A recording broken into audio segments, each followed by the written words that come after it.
ॐ अथ सूर्याष्टकम्। आदिदेव नमस्तुभ्यं प्रसीद मम भास्कर। दिवाकर नमस्तुभ्यं प्रभाकर नमोऽस्तु ते। सप्ताश्वरधमारूढं प्रचण्डं कश्यपात्मजं श्वेतपद्मधरं देवं तं सूर्यं प्रणमाम्यहं। लोहितं रथमारूढं सर्वलोकपितामहं महापापहरं देवं तं सूर्यं प्रणमाम्यहं। त्रैगुण्यं च महाशूरं ब्रह्मविष्णुमहेश्वरं महापापहरं देवं तं सूर्यं प्रणमाम्यहं। बृंहितं तेजसां पुञ्जं वायुमाकाशमेव च प्रभुं च सर्वलोकानां त्वं सूर्यं प्रणमाम्यहं।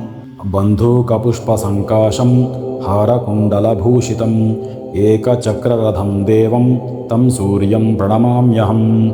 तं सूर्यं जगत्कर्तारं महातेजः प्रदीपनं महापापहरं देवं तं सूर्यं प्रणमाम्यहं। तं सूर्यं जगतां नाथं ज्ञानविज्ञानमोक्षदं महापापहरं देवं तं सूर्यं प्रणमाम्यहं। सूर्याष्टकं पठेन्नित्यं ग्रहपीडाप्रणाशनम् अपुत्रो लभते पुत्रं दरिद्रो धनवान् भवेत्।